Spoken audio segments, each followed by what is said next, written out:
Good morning to all of you. So आपका एक बहुत ही खूबसूरत सा चैनल केमिस्ट्री वाला है। तो आज एक नई वीडियो के साथ आए हैं हम लोग, और आज जो वीडियो होने वाली है वो होने वाली है वेंट ऑफ फैक्टर के ऊपर। और वेंट ऑफ फैक्टर से पहले हम लोग जो डील करेंगे वो करेंगे एबनॉर्मल मोलर मास के ऊपर, क्योंकि एबनॉर्मल मोलर मास एक ऐसा टॉपिक है जिसको जब तक समझोगे नहीं ना तब तक आपको वेंट ऑफ फैक्टर समझ में आने वाला नहीं है। और वेंट ऑफ फैक्टर तब तक समझ में नहीं आने वाला है जब तक आप कॉलिगेटिव प्रॉपर्टी नहीं पढ़ोगे। तो सबसे पहले मैं आपको कॉलिगेटिव प्रॉपर्टी का थोड़ा सा समरी करवा देता हूं।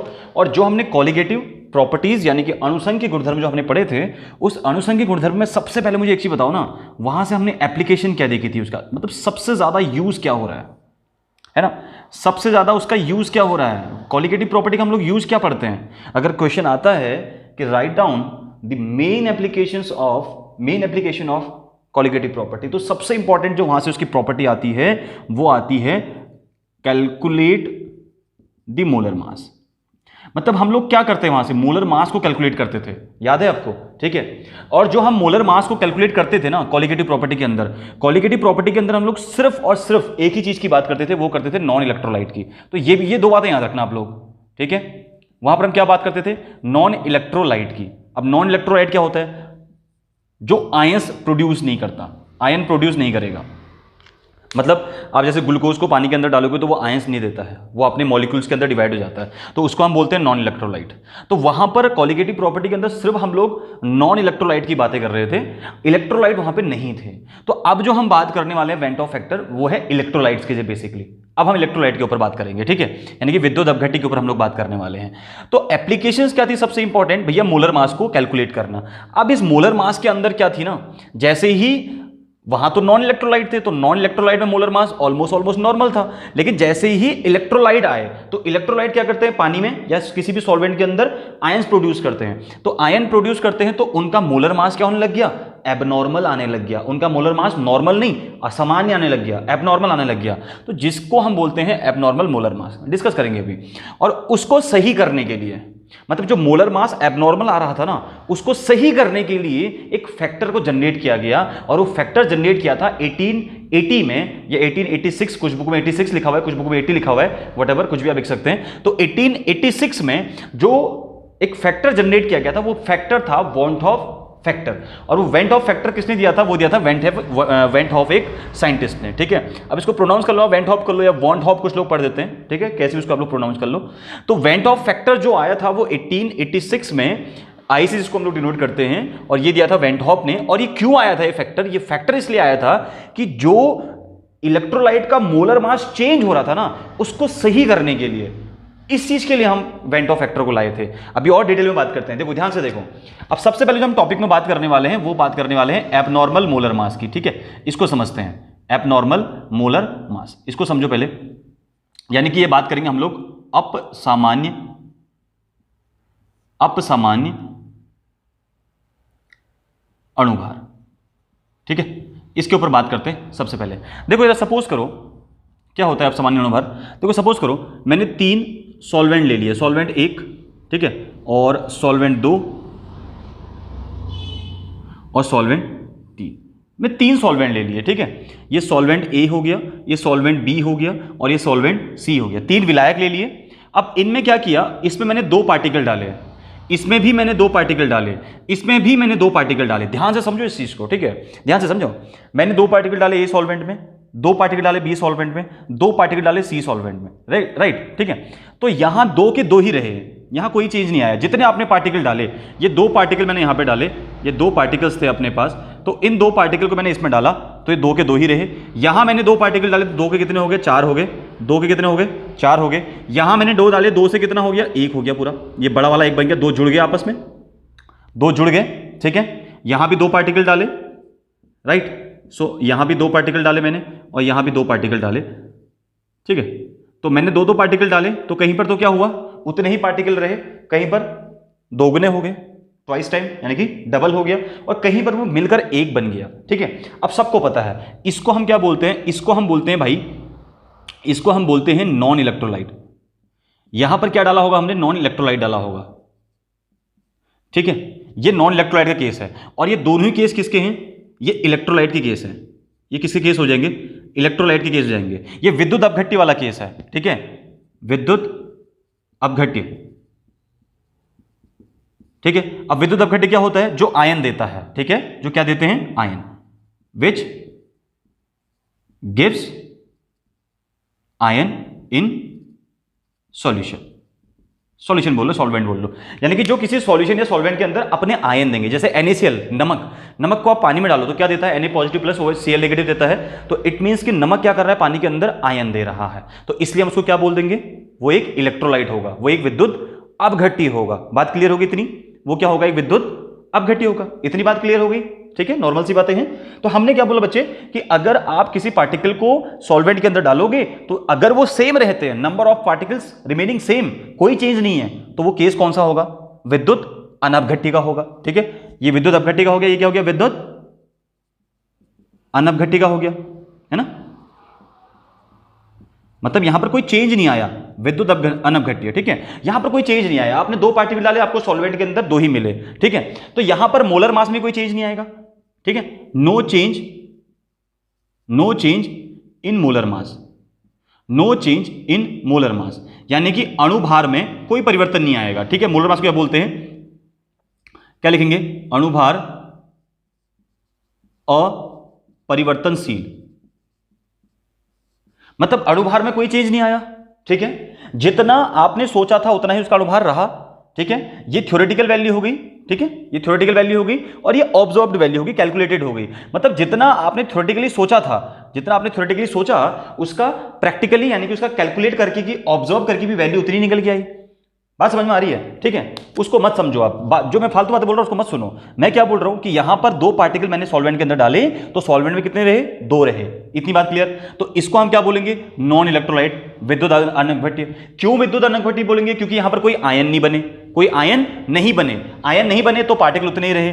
अब अगर यहां पर विद्युत अनपघट्य है, यानी कि ये नॉन इलेक्ट्रोलाइट होगा, कोई चेंज नहीं आया पार्टिकल में, जितने पार्टिकल डाले उतने ही पार्टिकल रहे, तो इट मींस कि उसका मोलर मास चेंज नहीं हुआ, उसका अणुभार चेंज नहीं हुआ। ठीक है, बात क्लियर होगी? अब यहां आ जाओ, मैंने यहां पे क्या किया, इस वाले केस में क्या किया, इस वाले में देखो, इस वाले में क्या हुआ, इस वाले में 2 डाले 4 बने, 2 डाले 4 बने, डिसोशिएट हो गए, टूट गए।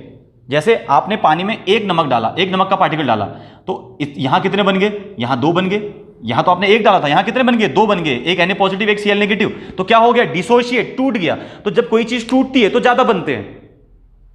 अमाउंट ज्यादा कब बनेगी? जब कोई चीज टूटेगी। बात समझ में आ गई ना? तो यहां पर क्या हो गया भाई? यहां पर हो गया डिसोशिएशन। क्या हो गया? डिसोशिएशन, जिसको हम क्या बोलते हैं? जिसको बोलते हैं वियोजन। ठीक है, क्या हो गया? कोई चीज टूट गई, वियोजित हो गई, टूट गई, डिसोशिएट हो गई, तो यहां पर डिसोशिएशन हो रहा है। ठीक है, तो डिसोशिएशन होगा तो फिर क्या होगा भाई? डिसोशिएशन होगा, क्योंकि इलेक्ट्रोलाइट है, डिसोशिएशन होगा, ऑब्वियस सी बात है। तो मोलर मास क्या हो जाएगा? चेंज हो जाएगा। मोलर मास क्या हो जाएगा? चेंज हो जाएगा। मोलर मास क्या हो जाएगा? चेंज। ठीक, मोलर मास चेंज हो जाएगा। तो मोलर मास चेंज हो जाएगा, तो इसी मोलर मास को हम क्या बोल देते हैं? Abnormal molar mass.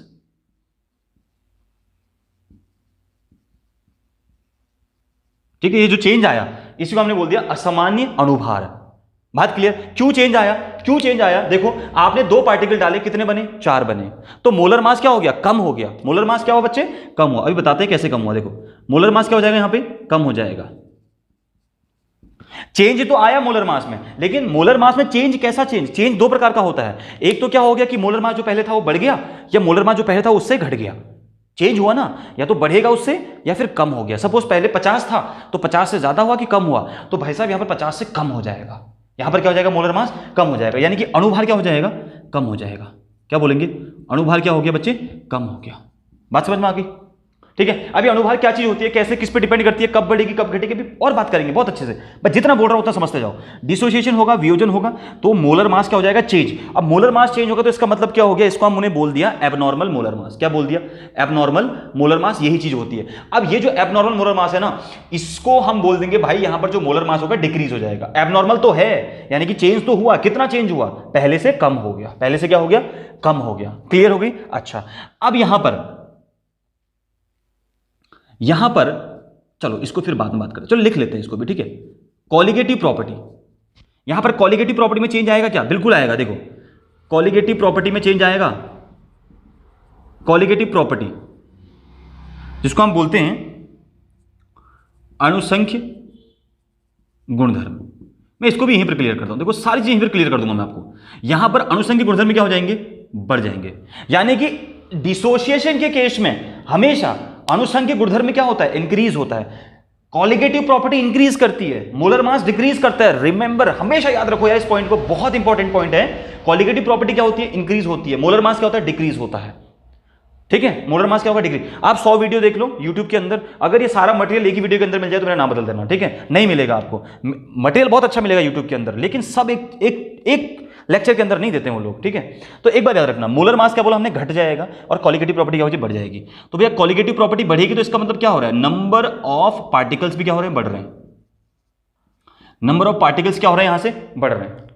भाई 2 पार्टिकल थे, 4 पार्टिकल हो गए, नंबर ऑफ पार्टिकल बढ़े। और जैसे ही नंबर ऑफ पार्टिकल बढ़ते हैं तो कॉलिगेटिव प्रॉपर्टी भी तो बढ़ती है। हम लोग क्या बोलते हैं कि colligative property is directly proportional to number of particles, यानी कि नंबर ऑफ पार्टिकल्स बढ़ेंगे तो क्या बढ़ेगा, कॉलिगेटिव प्रॉपर्टी बढ़ेगी। तो नंबर ऑफ पार्टिकल बढ़े, 2 के 4 हुए तो कॉलिगेटिव प्रॉपर्टी क्या होगी, बढ़ गई, और मोलर मास क्या हो जाएगा, कम।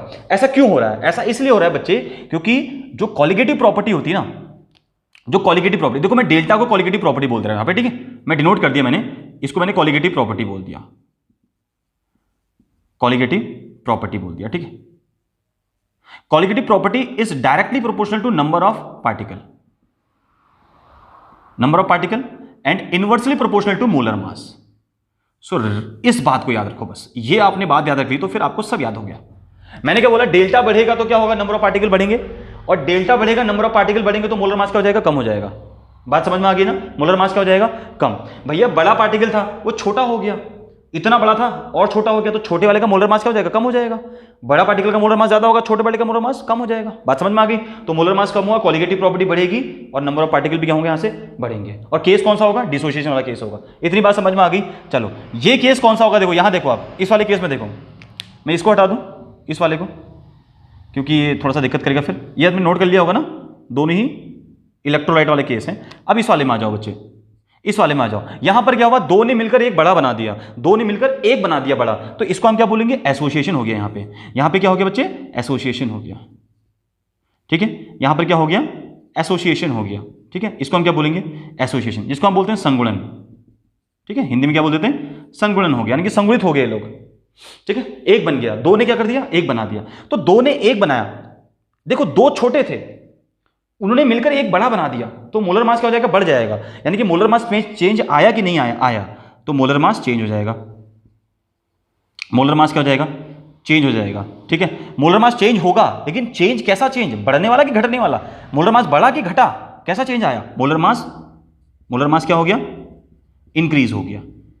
मोलर मास क्या कर गया, इंक्रीज कर गया। भाई मोलर मास इंक्रीज कर गया तो फिर कॉलिगेटिव प्रॉपर्टी क्या करेगी, डिक्रीज, उल्टा होता है। देखो ये कॉलिगेटिव प्रॉपर्टी मैंने इसको लिखा था डेल्टा, डेल्टा को मैंने कॉलिगेटिव प्रॉपर्टी लिख दिया, तो delta increases, molar mass decreases, molar mass increases, ये डिक्रीजेज। और नंबर ऑफ पार्टिकल तो डायरेक्टली प्रोपोर्शनल होता है कॉलिगेटिव प्रॉपर्टी के, वी नो ऑल दैट, ठीक है। जिसको नहीं पता लेक्चर देखो पुराना वाला, ठीक है, कॉलिगेटिव प्रॉपर्टी बाई केमिस्ट्री वाला, राइट, ठीक है। तो मोलर मास क्या हो गया, इंक्रीज हो गया, तो कॉलिगेटिव प्रॉपर्टी क्या करेगी, कॉलिगेटिव प्रॉपर्टी क्या करेगी, कॉलिगेटिव प्रॉपर्टी क्या करेगी भाई, डिक्रीज कर जाएगी।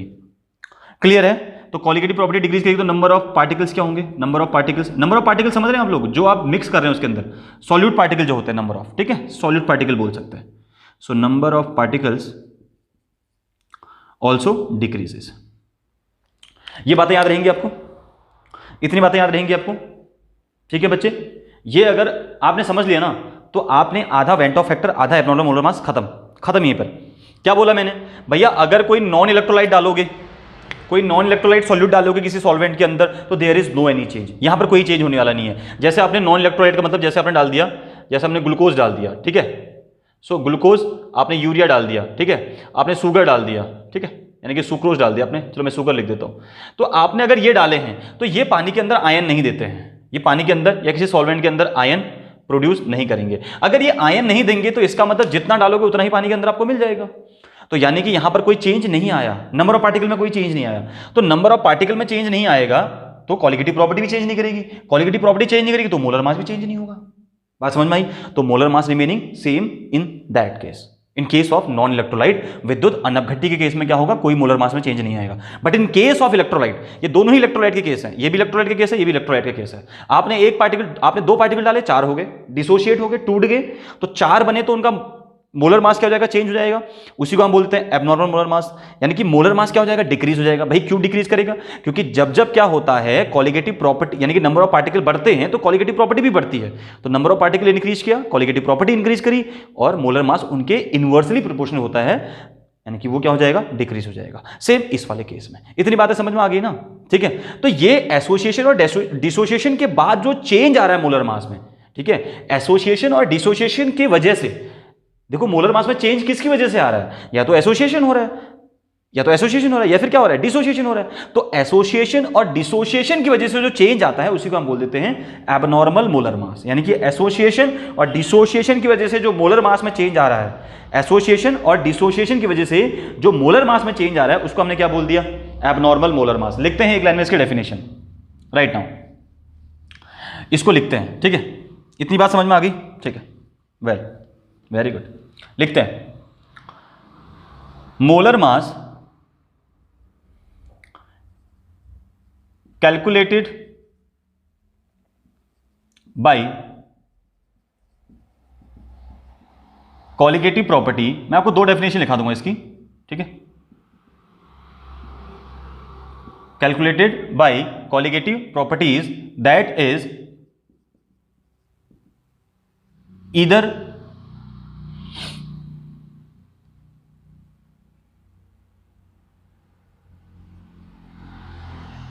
लोअर और higher than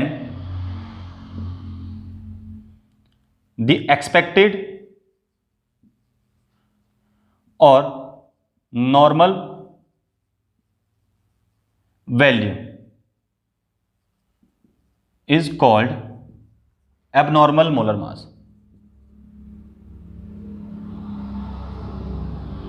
abnormal molar mass यानी कि हमने क्या बोला, molar mass calculated by colligative property that is either lower और हायर। यानी कि जो भी हम कैलकुलेट करते हैं कॉलिगेटिव प्रॉपर्टी से, ठीक है, मोलर मास को जो भी हम कॉलिगेटिव प्रॉपर्टी के हेल्प से जब कैलकुलेट करते हैं तो वो वैल्यू जो होती है दैट इज ईदर लोअर और हायर, यानी कि जो एक्सपेक्टेड वैल्यू से, यानी कि जो नॉर्मल वैल्यू से वो कम और ज्यादा होगी, उसी को हम बोलते हैं एबनॉर्मल। मतलब आपने किसी सॉल्वेंट के अंदर 2 पार्टिकल डाले या एक सॉल्यूट पार्टिकल डाला, तो उसमें जब एसोसिएशन और डिसोसिएशन होगा तो उस एसोसिएशन और डिसोसिएशन की वजह से जो वहां पर जो नॉर्मल मोलर मास होगा, जो नॉर्मल वैल्यू होगी या जो एक्सपेक्टेड वैल्यू होगी, अगर उसमें कोई चेंज आता है तो उसको हम बोल देते हैं, यानी कि वो वैल्यू या तो कम या तो ज्यादा हो जाती है, तो उसको हम बोलते हैं एबनॉर्मल मोलर मास। कहने का मतलब है किसी सॉल्वेंट के अंदर अगर आप कोई सॉल्यूट डालते हैं तो उस सॉल्यूट के डालने पर या तो उसमें एसोसिएशन या तो डिसोसिएशन होता है, तो उस केस में जब उस सॉल्यूट के मोलर मास में कोई चेंज आता है तो उसको हम बोलते हैं एबनॉर्मल मोलर मास।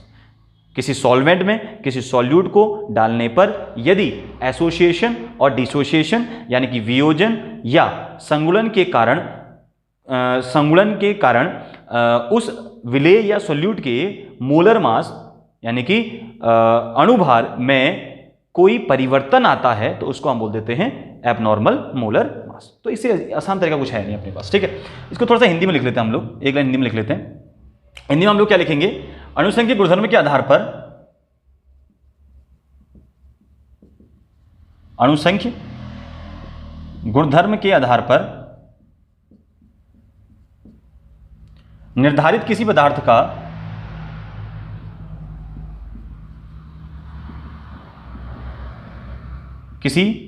का प्रायोगिक अणुभार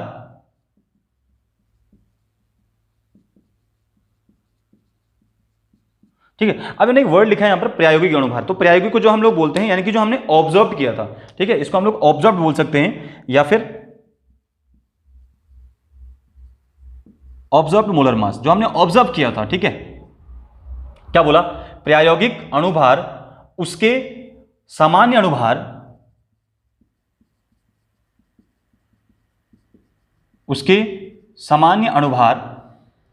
से भिन्न पाया जाता है, तो उसे हम क्या बोल देते हैं, अपसामान्य अणुभार कहते हैं, ठीक है।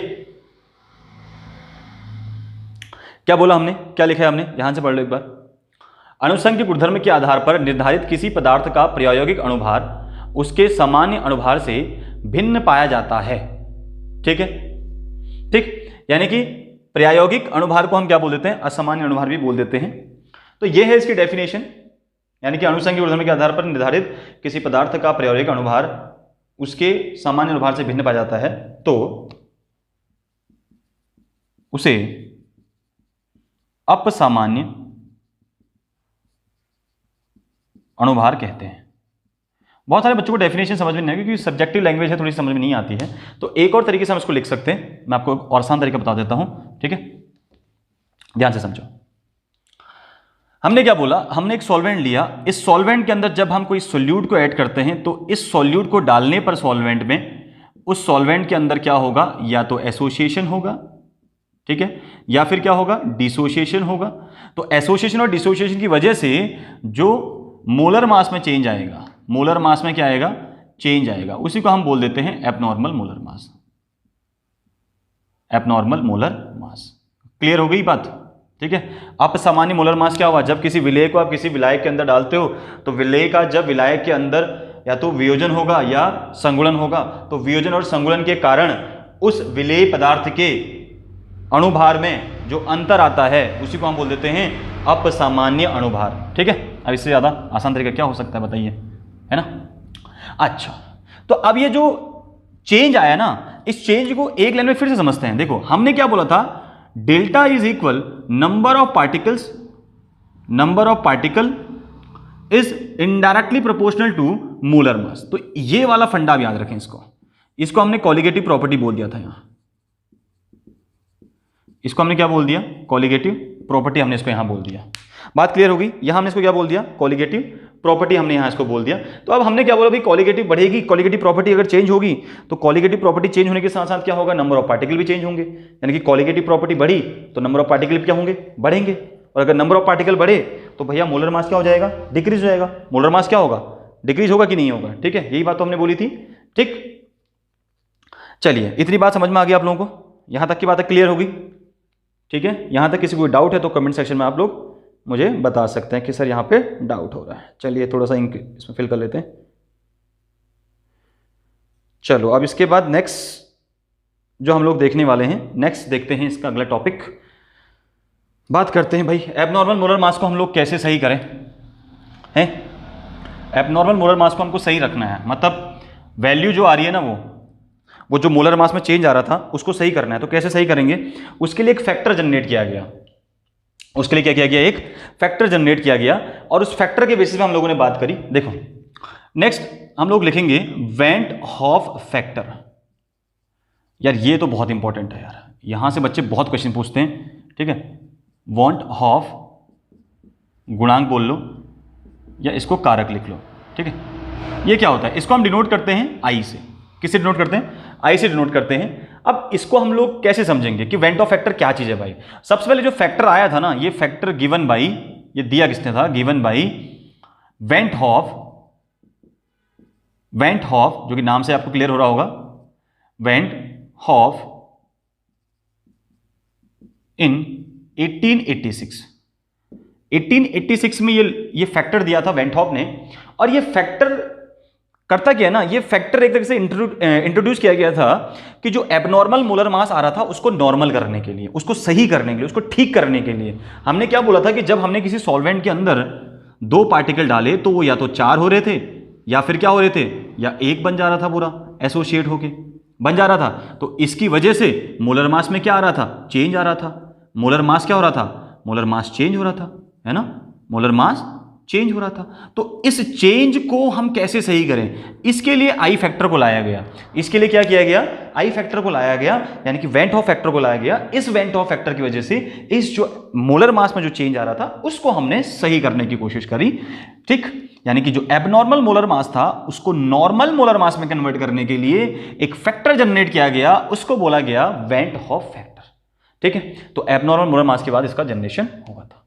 अब बोलते क्या है भाई, I इज इक्वल होता है, अगर हम इसके फॉर्मूले लिखने चलें तो हम क्या बोलेंगे, number of moles of particles लिखो या पार्टिकल्स लिखो, तो मैं पार्टिकल्स लिख रहा हूं, ठीक है, या मोल्स ऑफ पार्टिकल लिख लो। Number of moles of particle after dissociation and association या और association divided by number of moles of particle before dissociation and association या और एसोसिएशन, डिसोशिएशन और एसोसिएशन। क्लियर हो गया? तो ये आई है अपने पास, ठीक है। तो हिंदी में क्या लिखेंगे? हिंदी में क्या लिखेंगे भाई? हिंदी में इसको लिख सकते हैं संगुणन या वियोजन के पश्चात, संगुणन हम बोलते हैं एसोसिएशन को, या वियोजन के पश्चात कुल अणुओं की संख्या बटे संगुणन या वियोजन से पहले कुल अणुओं की संख्या, ठीक है, कुल अणुओं की संख्या। क्लियर? तो ये हमने हिंदी में लिख दिया इसको। अब बोलो, कोई डाउट यहां तक? भैया जब डिसोसिएशन हो गया है, जब डिसोसिएशन हो गया है, ठीक है, जैसे हमने बोला, एग्जांपल लेते हैं इसका, एक समझा देते हैं। जैसे मैंने NaCl लिया, NaCl का बना Na positive plus Cl negative, क्या हो रहा है? डिसोशिएट हो रहा है, ठीक है। तो यहां पर सपोज कितना था? 1 मोल था, तो यहां पर सपोज 0 0, इनिशियल की बात कर रहा हूं, स्टार्टिंग में जब रिएक्शन हुई भी नहीं थी। और जब ये क्या हुआ, अल्फा टूटा, तो ये कितना बना? अल्फा और अल्फा बना, तो यानी कि 1 माइनस अल्फा यहां से बचा, ठीक है। तो डिसोसिएशन के बाद नंबर ऑफ पार्टिकल ये हुए, और डिसोसिएशन से पहले नंबर ऑफ पार्टिकल कितना था? तो 1। तो इन सबको जोड़ेंगे और डिवाइड कर देंगे 1 से, ठीक है। अभी समझाते हैं इसको अच्छे से। तो इस फॉर्मूले को ध्यान से याद रखना, number of moles of particle after dissociation और एसोसिएशन, ठीक है, यानी कि डिसोसिएशन और एसोसिएशन के बाद जो नंबर ऑफ पार्टिकल थे उनको ऐड कर देंगे, and divided by number of moles of particle before association और डिसोसिएशन, यानी कि डिसोसिएशन और एसोसिएशन से पहले कितने नंबर ऑफ पार्टिकल थे, तो वो था अपने पास 1 मोल, ठीक है। क्लियर हो गया? अब कितना टूटा उसमें से, वो तो फिर हम बात की बात करते हैं। चलो दूसरा फॉर्मूला लिखते हैं, नॉर्मल मोलर मास, और हम इसको लिखते हैं I इज इक्वल, ऐसे भी लिख सकते हो, नॉर्मल मोलर मास बट्टे या divided by abnormal molar mass, ये भी लिखते हैं हम इसको, यानी कि सामान्य अणुभार बटे असामान्य अणुभार, ये भी लिखते हैं, ठीक है। तो नो प्रॉब्लम, सामान्य अणुभार बटे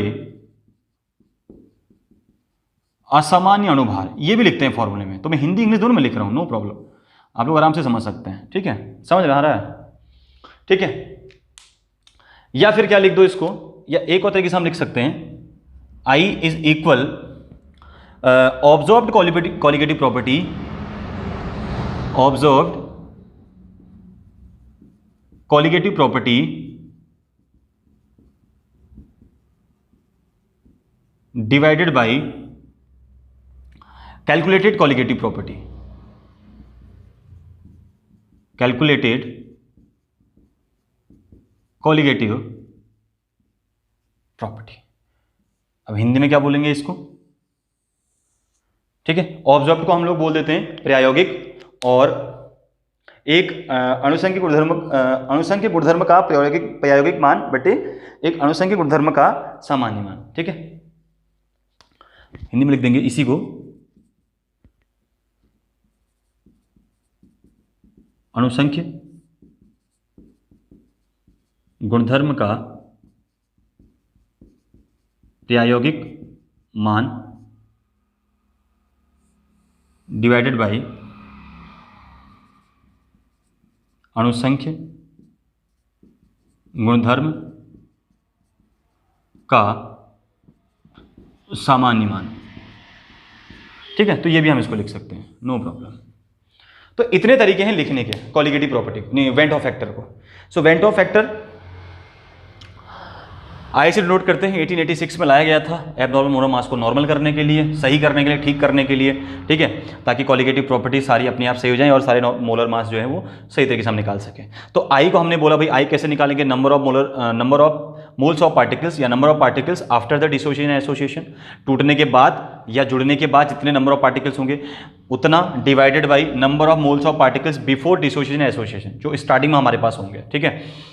दूसरा हिंदी में इसको बोलेंगे संगुणन या फिर वियोजन के पश्चात कुल अणुओं की संख्या बटे संगुणन या वियोजन से पहले कुल अणुओं की संख्या, या फिर ऐसे लिख लो I is equal normal molar mass divided by abnormal molar mass, जिसको हम बोलते हैं सामान्य अणुभार बटे असामान्य अणुभार, या फिर इसको बोल लो आप लोग observed colligative property divided by observed colligative property, this is divided by calculated colligative property, it means कि अणुसंख्य गुणधर्म का प्रायोगिक मान बटे अणुसंख्य गुणधर्म का सामान्य मान। क्लियर हो गए फॉर्मूले। अब इसके डेफिनेशन क्या लिखेंगे, रिलेशनशिप है, देखो क्या है, एक रिलेशन हो गया, यानी कि the number of moles of particle after dissociation और association in between number of moles of particles after the dissociation और association and number of moles of particle before the dissociation and association, यानी कि इन दोनों के बीच का जो relation है उसको हमने क्या बोल दिया, आई बोल दिया, और इन दोनों के बीच का जो रिलेशन होगा उसको हमने आई बोल दिया, इन दोनों के बीच का जो रिलेशन होगा उसको हमने आई बोल दिया। तो डेफिनेशन हम तीन तरीके से लिख सकते हैं, ऐसे लिखें इस बेस पे लिखें या इस बेस पे लिखें, बट डेफिनेशन मैटर नहीं करती, आपको इसका तरीका पता होना चाहिए हमने निकालना कैसे है, ठीक है। अच्छा चलो पहले एक छोटी सी डेफिनेशन लिख ही लेते हैं, चलो समझ में आया था ना, ठीक, ये चीजें क्लियर होगी। अच्छा क्या लिखेंगे हम लोग, देखो जरा, वेंट ऑफ फैक्टर क्या लिखेंगे, वेंट ऑफ फैक्टर, ध्यान से देखो एक लाइन में लिखते हैं इसको, आई को हम लोग क्या लिखेंगे, ठीक है, रिलेशनशिप या ratio in between observed colligative property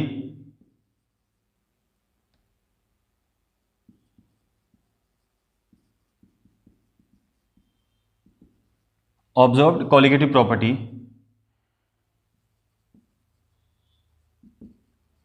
and normal colligative property।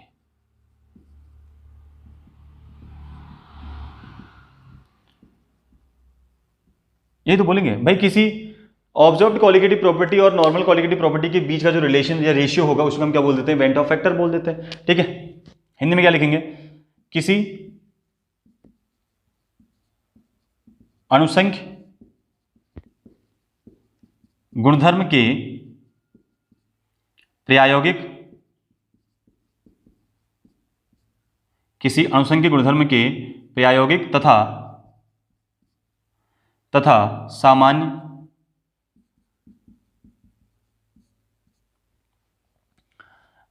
मान के अनुपात को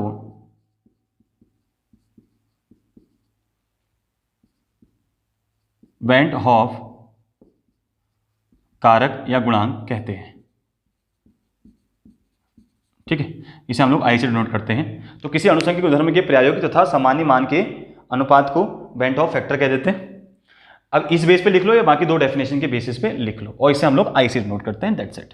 तो ये तो थी डेफिनेशन थोड़ी सी छोटी सी जो हमको पता होनी चाहिए। बच्चे लोग, अकेडमिक लोग के बच्चे थोड़ा सा क्या करते हैं, दिक्कत में आ जाते हैं, सर लिखना कैसे है, लिखना में तो अपने को आना चाहिए ना, है ना, हम लोग कैसे लिखेंगे, अपने को आना चाहिए, ठीक है।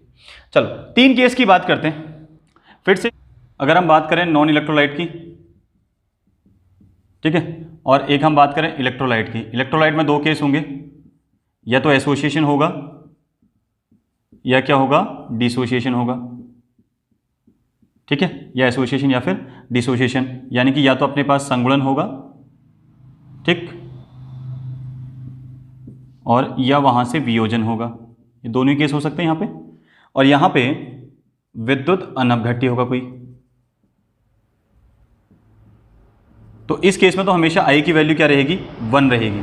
तो ये तो आप याद रखें हमेशा, जैसे अगर आपको कोई ग्लूकोज दिया है या आपको यूरिया दिया है या आपको शुगर दिया है, तो इस केस में हमेशा आई की वैल्यू 1 रहने वाली है। तो ये तो आप चेंज नहीं करेंगे, आई की वैल्यू डायरेक्ट वहाँ 1 रख सकते हैं, ठीक है। लेकिन अगर कोई नॉन इलेक्ट्रोलाइट दिया है और यहाँ पर एसोसिएशन का केस दिया है, तो आई की वैल्यू हमेशा 1 से क्या होगी, कम होगी। और अगर डिसोसिएशन वाला केस है तो आई की वैल्यू हमेशा क्या होगी, 1 से ज़्यादा होगी। अब ये भी याद रखें, ठीक है, बात क्लियर हो गई। और डिसोसिएशन के लिए अल्फा की वैल्यू हम लोग कैसे निकालते हैं, अल्फा अगर हमें निकालना हो तो 1 minus I divide by n minus 1, ये एक तरीका होता है, छोटा सा एक फॉर्मूला है अपने पास, कैसे हम लोग यहां से अल्फा की वैल्यू निकालने वाले हैं। आई माइनस, ठीक है, सॉरी, आप इसको 1 माइनस आई लिखो या आई माइनस 1 लिखो, अब आई माइनस 1 भी कर सकते हैं इसको, ठीक है। और यहां हम कैसे निकालेंगे, यहां निकालेंगे alpha is equal 1 minus I divided by 1 minus 1 by n,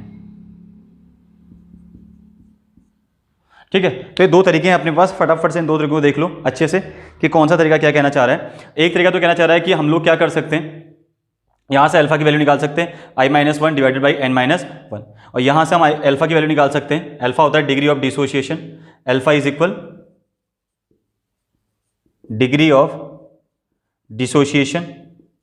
so degree of dissociation को निकालने के लिए हम लोगों ने एक बात याद रखनी है कि हम लोग दो फॉर्मूले का यूज करने वाले हैं, अगर इलेक्ट्रोलाइट के लिए इस तरीके से और यहां इस तरीके से, ठीक है। चलो और भी अपने पास आसान तरीके हैं, तो मैं आपको थोड़ा सा और आसान तरीके बताता हूं। अब न्यूमेरिकल पोर्शन पे थोड़ा सा आते हैं कि अगर मुझे न्यूमेरिकल यहां से सॉल्व करना हो तो मैं कैसे आई की वैल्यू निकालेंगे, आई की वैल्यू हम लोग कैसे निकालेंगे, ठीक है। तो फॉर एसोसिएशन देखते हैं, सबसे पहले एसोसिएशन के लिए देख लेते हैं, चलो डिसोसिएशन कर लेते हैं पहले, फिर एसोसिएशन करते हैं। तो डिसोसिएशन के लिए देखो, सबसे पहले फॉर डिसोसिएशन के लिए सपोज करो अपने को यहाँ पर NaCl दिया है और ये डिसोशिएट हो रहा है Na positive plus Cl negative. मैं आपको न्यूमेरिकल सॉल्व कराने जा रहा हूँ, ठीक है। डिसोशिएट हो गया, बना Na positive plus Cl negative बनाया, ठीक है। अगर ये अपने को स्टार्टिंग में initially when t is equal 0, जब टाइम 0 हो तो ये कितना होगा 1 मोल, ये 0 मोल हो जाएगा अपने पास। और एट इक्विलिब्रियम, जिसको हम बोलते हैं एट इक्विलिब्रियम, ठीक है, साम्य अवस्था पर जब t बराबर क्या हो जाएगा, t हो जाएगा, तो ये कितना टूटा, सपोज यहाँ से अल्फा टूटा, तो ये कितना बनेगा, यहाँ से अल्फा बनेगा, ये भी अल्फा बनेगा, ये बचा कितना 1 माइनस अल्फा। कहाँ से कर रहा हूँ, इक्विलिब्रियम वाले चैप्टर से, लास्ट ईयर, ठीक है, क्लास 11th के, याद रखो। तो आई वैल्यू कैसे निकालते थे हम यहाँ से, आई कैसे निकालेंगे, हमने क्या बोला, जितने डिसोसिएशन के बाद टोटल नंबर ऑफ पार्टिकल्स बचे उनको जोड़ दो। तो ये डिसोसिएशन के बाद कौन कौन बचा यहाँ से, 1 minus alpha plus alpha plus alpha, ये सब डिसोसिएशन के बाद के पार्टिकल्स हैं। और डिसोसिएशन से पहले के पार्टिकल्स कौन से थे, 1, कितना था टोटल नंबर, 1 था, ठीक है। तो डिवाइडेड बाई कितना हो गया, 1, तो ये कैंसिल हो गया, कितना बचा, आई इज इक्वल बच गया 1 प्लस अल्फा, 1 प्लस अल्फा। तो ध्यान से देखो, अगर मैं अल्फा की वैल्यू 1 रख दूं तो आई की वैल्यू कितनी आएगी, 2 आ जाएगी। और हमने क्या बोला था कि डिसोसिएशन के केस के लिए आई की वैल्यू मोर देन 1 होती है, तो 2 आ रही है यहां से, ठीक है।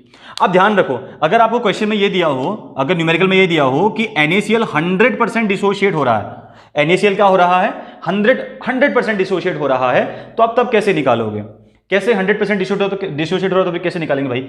अगर 100% डिसोशिएट हो रहा है तो 100% डिसोशिएट का मतलब क्या हो गया, जितने नंबर ऑफ आयन होंगे, ठीक है। अगर बोल रहा है कि 100% डिसोशिएशन हो रहा है, ध्यान रखना न्यूमेरिकल में काम आ जाएगा, 100% अगर डिसोसिएशन हो रहा है तो यहां से आई की वैल्यू कितनी होगी, जितना नंबर ऑफ पार्टिकल होगा, जितना नंबर ऑफ पार्टिकल होगा। तो यहां नंबर ऑफ पार्टिकल कितना है, 2, तो आई की वैल्यू कितनी आ जाएगी, 2 आ जाएगी। बात क्लियर, ठीक है। आपको चेक करना है, मैं आपको चेक करा सकता हूं, देखो कैसे चेक कराना है आपको। देखो हमने क्या बोला कि 100% डिसोशिएट हो रहा है, यानी कि 100 में 100, ठीक है। अब डिग्री ऑफ डिसोसिएशन कितने में निकालते हैं, 1 में निकालते हैं, तो 1 में कितना हो जाएगा, 100/100, तो 100 में से 100 कितना आ गया, 1 आ गया।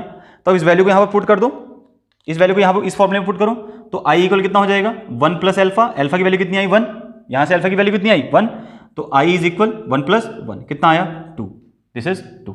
लेकिन अगर आपको क्वेश्चन में दिया हो कि 100% नहीं हो रहा है, कितना परसेंट हो रहा है, अगर आपको क्वेश्चन में दिया हो भाई 80%, यहां जो आपको सॉल्यूट दिया है वो 80% डिसोशिएट हो रहा है, 100% डिसोशिएट नहीं हो रहा है, तो 80% में आई की वैल्यू कुछ और आएगी। कैसे निकालोगे, आई की वैल्यू कैसे निकालोगे, देखो अल्फा कितना हो जाएगा, यहां से क्या बोल रहा है कि 100 में कितना हो रहा है अपने पास, 80 हो रहा है, ठीक है। तो 1 में कितना हो जाएगा, 80/100, तो 0 से 0 कैंसिल, 0.8 के समथिंग आएगा ये, है ना, 0.8 के समथिंग आएगा। तो कितना हो जाएगा अपने पास, यहां ध्यान से देखो, सो आई इज इक्वल 1 प्लस 0.8, तो कितना आ गया अपने पास, आई इज इक्वल 1.8 आ गया, आई इज इक्वल 1.8 आ गया। बात क्लियर हो गई, ठीक है। 1 पॉइंट कितना आ गया, 8 आया कि नहीं आया, ठीक है, clear. I is equal 1 plus alpha, alpha हमने यहाँ से निकाल दिया 0.8, तो यहाँ से आ गया 1.8। तो आई हम यहाँ से निकाल सकते हैं आराम से, कोई दिक्कत नहीं है। ठीक है, अगर सपोज करो यहाँ पर हमें 80 भी नहीं दे रहा है, हमें दे रहा है 50%। हमें कितना दे रहा है? 50% दे रहा है। तो 50% में क्या कैसे निकालेंगे हम लोग? देखो फॉर्मूला क्या था अपने पास, i is equal 1 plus alpha, इस फॉर्मूले से निकाला था हमने। अल्फा निकालो यहाँ से, अल्फा कितना आ जाएगा? 100 में बोल रहा है कितना? 50, तो एक में कितना आ जाएगा? 50/100, तो ये कैंसिल हो गया, तो 5/10 हो गया, तो ये 0.5, तो आई इज इक्वल 1.5। निकाल सकते हो आराम से, कोई दिक्कत नहीं है। एक और फॉर्मूला अपने पास था डिग्री ऑफ डिसोसिएशन को निकालने के लिए, एक और फॉर्मूला था अल्फा निकालने के लिए। हम लोग कैसे निकालते थे अल्फा? याद आया कुछ? कैसे निकालते थे बोलो, याद करो। अल्फा को निकालने का एक तरीका था i-1 और n-1, ये भी तरीका था अपने पास निकालने का। अल्फा हम यहां से भी निकाल सकते हैं। आई क्या होता है अपने पास? आई होता है अपने पास वेंट ऑफ फैक्टर, और यहां पर n क्या हो जाता था? n इज इक्वल हो जाएगा number of particle, number of particles, कितने पार्टिकल्स आपको डिसोशिएट करके मिल रहे हैं। ठीक है, जैसे यहाँ पर 2 पार्टिकल, तो यहाँ पर n की वैल्यू कितनी हो जाएगी? 2 हो जाएगी। तो यहाँ से आप i की वैल्यू आराम से निकाल सकते हो, कोई दिक्कत वाली बात नहीं है। ठीक है, अगर 100% डिसोसिएशन हो रहा होगा, 100% हो रहा होगा, तो जितने नंबर ऑफ पार्टिकल्स डिसोशिएट होकर निकल रहे हैं वही उसकी i की वैल्यू हो जाएगी। But in case of 100% dissociation, अगर 80% बोलेगा तो आप लोग ऐसे निकालोगे, और अगर 50% बोलेगा तो भी आप ऐसे निकालोगे। क्लियर हो गई? अच्छा चलो अब देखो अगला एक और केस देखो। सपोज आपने को दिया हो CaCl2 और डिसोशिएट के बाद Ca+2 + 2Cl नेगेटिव। देखो ये कितना 1 0 0, ये कितना 1 माइनस अल्फा, ये कितना अल्फा अल्फा, तो अल्फा आई इज इक्वल कितना आ गया यहाँ से? आई इक्वल आ जाएगा 1 minus alpha plus alpha by 1, तो 1 तो कोई वैल्यू है नहीं, तो आई इज इक्वल कितना आ जाएगा? 1 प्लस अल्फा। जिसको ये समझ में, ये मैं इसलिए भगा रहा हूँ यहाँ से, भगाने का रीज़न है क्योंकि 11th क्लास के अंदर आप लोगों ने ये चैप्टर पढ़ा हुआ है। मैंने आप लोगों को पहले ही बोला था कि 11th क्लास आप लोग थोड़ा सा अच्छे से डील करो, ठीक है, क्योंकि 11th क्लास को डील करना बहुत ज़रूरी है। अब देखो यहाँ से अगर ये बोले भाई 100%, तो 100% बोले तो यहाँ पर नंबर ऑफ पार्टिकल कितने हैं जरा देखो, एक ये है, दो ये है, तो आई बराबर कितना हो जाएगा? 3। आई की वैल्यू आप डायरेक्ट तब निकालोगे यहाँ से नंबर ऑफ पार्टिकल से जब 100% डिसोसिएशन के लिए बोल रहा होगा। लेकिन अगर यहाँ पर 80% बोल रहा है, 80% CaCl2 डिसोशिएट हो रहा है, तो आई की वैल्यू 3 नहीं होगी। आई की वैल्यू 3 नहीं होगी, 3 से क्या आएगी? कम आएगी। देखो कैसे आएगी, अब इस फॉर्मूले से निकालोगे, यहां से अल्फा निकालोगे। पहले क्या बोल रहा है? 100 में 80%, 100 में 80%, तो 1 में निकालो, 1 में कितना? 80/100, कितना आया? 0.8। तो ये हो जाएगा 1 प्लस 0.8, इट मीन्स कितना आया? सॉरी फॉर्मूला यहाँ पे चेंज हो जाएगा, सॉरी, थोड़ा सा चेंज हो गया यहाँ पे फॉर्मूला। देखो ध्यान से देखो, मैंने ऊपर ध्यान नहीं दिया था। तो ये हो जाएगा अपने पास i is equal 1 minus alpha plus alpha, ये 2 अल्फा हो जाएगा भाई। 2 अल्फा क्यों होगा? क्योंकि यहाँ पर Cl नेगेटिव कितने हैं? 2 हैं, तो 2 अल्फा हो जाएगा प्लस 2 अल्फा। तो ये याद रखें थोड़ा सा, अल्फा से alpha cancel, so I is equal 1 plus 2 alpha. ठीक है, तो इतना याद रखना, थोड़ा सा बस मिस्टेक हो गया था यहाँ पे, इसको ध्यान देना। तो यहाँ पर वैल्यू भी चेंज हो जाएगी थोड़ा सा, ठीक है। अल्फा की वैल्यू यहाँ से निकाल लिया हमने, कितना है? 0.8। आप रखो यहाँ पे, सो आई इज इक्वल 1 प्लस 2 इंटू 0.8, तो ये आ गया आई इज इक्वल 1 प्लस 2 2 2 16 1.6, ये होगा, ठीक है, 1.6। तो ये आ जाएगा अपने पास 2.6 के समथिंग। सो आई की वैल्यू कितनी आ गई? 2.6 आ गई। बात क्लियर हो गई? बात क्लियर हो गई इतनी, ठीक है।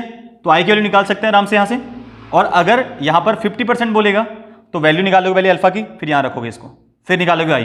क्लियर? तो ये तो एसोसिएशन के केस में। अब डिसोसिएशन के केस में चलो दूसरा देखो, फॉर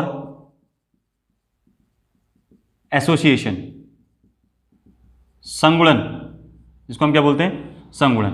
अब एसोसिएशन केस में क्या होगा? सपोज एसिटिक एसिड ले लें, ठीक है, और इसको डाल दो बेंजीन के अंदर, एक ऑर्गेनिक सॉल्वेंट होता है बेंजीन, तो बन जाएगा CH3COOH, ठीक है। व्हेन T इज इक्वल 0, यानी कि जब इनिशियल केस होगा ना, तो इनिशियल केस में हम क्या बोलेंगे? यानी कि इनिशियली कितना मोल है अपने पास? 1 मोल, तो ये कितना होगा? 0 मोल। अब जब T इक्वल T हो गया, यानी कि टाइम कितना हो गया अपने पास? T टाइम हो गया, T इज इक्वल T, तो ये कितना? अल्फा मोल टूट गया, तो कितना बचा? 1 माइनस अल्फा, और यहां से कितना बनेगा? अल्फा/2। अल्फा/2 क्यों बनेगा? क्योंकि यहां से जितना टूटेगा ना, उसका आधा यहां पर बनेगा, ठीक है। यहां पर एसोसिएट हो रहा है, वो 2 टूटेंगे तो 1 बनेगा, एसोसिएट हो रहा है, तो अल्फा टूटा तो बना कितना? 1 अल्फा/2 बन गया, अल्फा/2 2 बना। ठीक है, अब देखो आई इक्वल कितना हो जाएगा अपने पास 1 minus alpha plus alpha by 2। अब यहां से इसको सॉल्व करके जो वैल्यू निकल के आएगी this is equal 1 minus alpha by 2। So this is the value, ये वैल्यू निकल के आ जाएगी, यहां से आएगी। अब देखो क्वेश्चन क्या देता है, अगर क्वेश्चन आपको दे रहा है, क्वेश्चन में आपको दिया है कि अगर एसिटिक एसिड 100% एसोसिएट हो रहा है, एसिटिक एसिड क्या हो रहा है 100% डिसोशिएट हो रहा है, एसोसिएट हो रहा है, तो तब जो आई की वैल्यू निकल के आएगी यहां से वो निकल के आएगी 1/2 यानी कि 0.5। क्यों निकल के आई 0.5? देखो 100% डिसोशिएट हो रहा है, तो यानी कि 100 में कितना परसेंट डिसोशिएट हुआ 100, तो 1 में कितना डिसोशिएट होगा 100/100, तो कितना आया 1, तो यानी कि डिग्री ऑफ डिसोसिएशन अल्फा कितना आया 1, तो अल्फा की वैल्यू यहां पर 1 रख दो या यहां पर रख दो 1, इसमें 1 रखो तो यहां पर 1, तो ये कितना आ गया i is equal 1 minus 1/2 is equal 1/2 is equal 0.5। Clear है? कट टू क्लियर बात कर रहा हूं, एकदम से न्यूमेरिकल वाली बात, जो न्यूमेरिकल में आपको आई की वैल्यू निकाल के देगा फटाफट से। अगर आपको कंप्लीट 100% बोल रहा है डिसोशिएट होने के लिए, सॉरी एसोसिएशन के लिए, तो आपने अल्फा की वैल्यू 1 रख देनी सीधे, तो अल्फा की वैल्यू 1 तो 1/2 यानी कि 0.5। क्लियर है? कट टू क्लियर बात होगी। ठीक है, अगर आपको क्वेश्चन में दिया हो भाई 80% कितना डिसोशिएट हो रहा है, 80% डिसोशिएट हो रहा है 80%, तो कैसे निकालोगे? अल्फा निकालो। तो क्या बोल रहा है 100 में कितना डिसोशिएशन हो रहा है 80, तो 1 में कितना डिसोशिएट होगा 80/100। क्लियर हो गया? तो कितना आया यहां से, ये आ गया 0.8। So alpha is equal 0.8, so alpha is equal 0.8, so put the value, value को पुट करो, कितना आ जाएगा 1 माइनस 0.8/2। अब यहां से जो वैल्यू निकल के आएगी उसको नोट डाउन कर लेना। So alpha is equal, sorry I is equal, ये वैल्यू हो जाएगी अपने पास, जो यहां से वैल्यू कैलकुलेट करके निकलेगी वो आई की वैल्यू हो जाएगी। क्लियर हो गया? निकाल लोगे ना, कितना आ जाएगा यहां से, आई इज इक्वल 2 माइनस 0.8/2 यानी कि 1.2/2।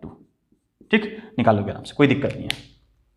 ठीक है, आई की वैल्यू निकालोगे यहां से, तो यहां से ये आई की वैल्यू ये निकल जाएगी। अगर आपसे बोल रहा है भाई 50% हो रहा है, कितना हो रहा है 50%, कितना हो रहा है 50% एसोसिएट हो रहा है, 50% एसोसिएट, तो क्या हो जाएगा भाई 100 में 50, तो हम अल्फा की वैल्यू कितने में निकालते हैं, 1 में निकालते हैं, तो 1 में कितना हो जाएगा 50/100, तो ये अल्फा की वैल्यू आ जाएगी यहां से अपने पास, 0 से 0 कैंसिल, कितना आ गया 0.5 आ गया, तो ये 0.5 आ गया, तो यहां पर रख दोगे वैल्यू, क्या निकाली थी हमने आई की वैल्यू, i is equal 1 minus alpha, यही निकाली थी, तो रख दोगे वैल्यू 1 माइनस अल्फा की वैल्यू कितनी 0.5/2।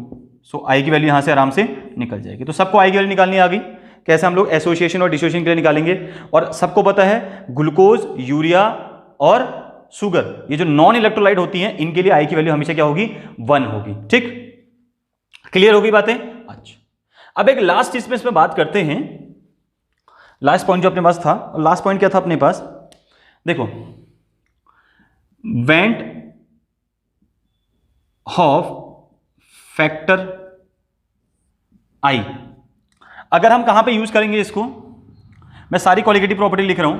सबसे पहली क्वालिटेटिव प्रॉपर्टी थी RLVP, सबसे पहला क्वालिटेटिव प्रॉपर्टी अपने पास था RLVP। फॉर्मूला क्या था, P naught minus PS divided by P naught is equal mole fraction of solute. तो यहां पर अगर हम आई की वैल्यू यानी कि वेंट ऑफ फैक्टर यूज करेंगे मोलर मास को करेक्ट करने के लिए, तो फॉर्मूला क्या बन जाएगा, P naught minus PS divided by P naught is equal i mole fraction of solute. So ये सही तरीका है, अगर आपको मोलर मास एग्जैक्ट निकालना है, एक्यूरेट निकालना है, तो ये तरीका सही है। ठीक है, क्लियर? दूसरे हमने पढ़ा था depression, sorry elevation in freezing point, sorry boiling point, elevation in boiling point. तो बॉइलिंग पॉइंट में जो एलिवेशन हुआ था, तो वहां पर फॉर्मूला था अपने पास delta TB is equal KB dot molality, यही था, तो इसमें आई लगा दो, तो delta TB is equal i KB dot molality. अब ये आई कैसे निकालेंगे मैं आप लोगों को बता चुका हूं, ये आई कैसे निकालेंगे बता चुका हूं। ठीक है, क्लियर हो गई बात? ठीक है, तीसरा, अच्छा डिप्रेशन इन फ्रीजिंग पॉइंट की बात करें, डिप्रेशन इन फ्रीजिंग पॉइंट, तो वहां पे था delta TF is equal KF, cryoscopic constant था, और ये क्या था इबिलियोस्कोपिक कांस्टेंट M। तो क्या करोगे इसमें भी हम लोग क्या करेंगे, delta TF is equal IKF dot M, ये हो जाएगा फॉर्मूला वांट ऑफ फैक्टर के साथ। और चौथा अपने पास था ऑस्मोटिक प्रेशर, ऑस्मोटिक प्रेशर जिसको हम पाई से डिनोट करते हैं। So pi is equal CRT। तो ये हो जाएगा अपने पास pi is equal ICRT। So this is the formulas. ये अपने पास फॉर्मूला निकल के आते हैं। फिर यहां से हम लोग आराम से कैलकुलेट कर सकते हैं। कभी कभी क्या होता है ना, आपको RLBP में आई की वैल्यू भी दी होगी तो आप इस तरीके से निकालोगे। और ये आई वेंट ऑफ फैक्टर हम लोग कैसे आइडेंटिफाई करते हैं, इससे पीछे मैंने बहुत आसान तरीका बता दिया आप लोगों को। अगर 100% दिया हो तो जितने नंबर ऑफ पार्टिकल्स डिसोशिएट हो रहे हैं तो वही आई की वैल्यू हो जाती है। लेकिन अगर 80%, 10%, 5%, 15% ऐसा दिया हो तो आप लोग अल्फा की वैल्यू निकालोगे। फिर नीचे मैंने फॉर्मूला कैलकुलेट करके दिया था आपको, उस फॉर्मूले से आप लोग कैलकुलेट करोगे उसको। जिसको फिर भी समझ में ना आए तो कमेंट सेक्शन में कमेंट कर सकता है। और आई होप आपके यहाँ से सारे न्यूमेरिकल सॉल्व होने वाले हैं। आराम से ट्राई कीजिए। Good luck. मिलते हैं एक अगली वीडियो के साथ। तब तक के लिए बने रहें मेरे साथ और देखते रहें केमिस्ट्री वाला। और अपना ध्यान रखें, कोविड-19 से सुरक्षित रहें। जय हिंद।